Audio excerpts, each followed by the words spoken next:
Hey guys, let's make some fish cutlet. First of all, let's boil some potatoes. Here I have taken 4 medium-sized potatoes. While the potato is cooking, we can go ahead and do the next step.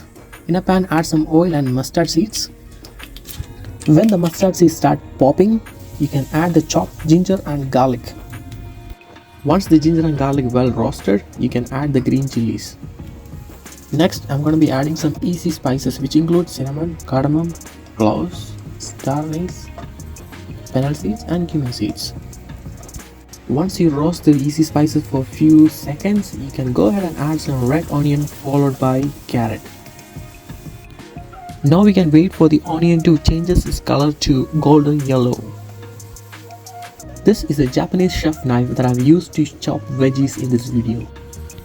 Next we can add some curry leaves, some salt. Now we can start adding the spice combination which includes turmeric powder, Kashmiri Chilli powder and Garam masala.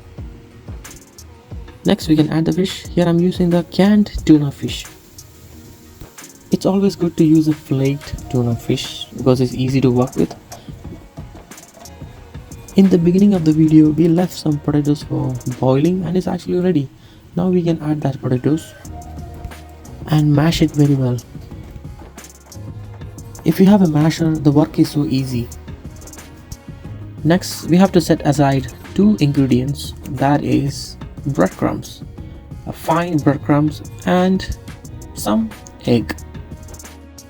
Next, we can take our potato and tuna mixture and start shaping our cutlet. This is the shape of the cutlet. It's not round or it's not really flat.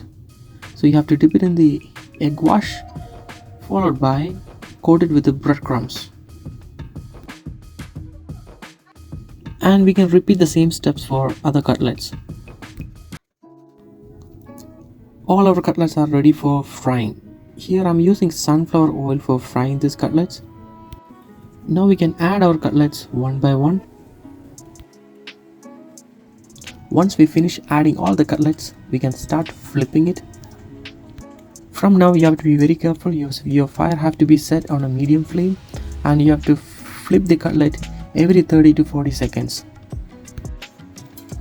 This is exactly how the consistency of the cutlet should look like. If you overcook, it is going to burn. If you cook less, it won't be tasting so good. So this is the consistency. All our cutlets are ready and it's time to taste it. I'm using the Maggi hot and sweet ketchup. If you have the regular ketchup, go ahead and use it. Let's taste it.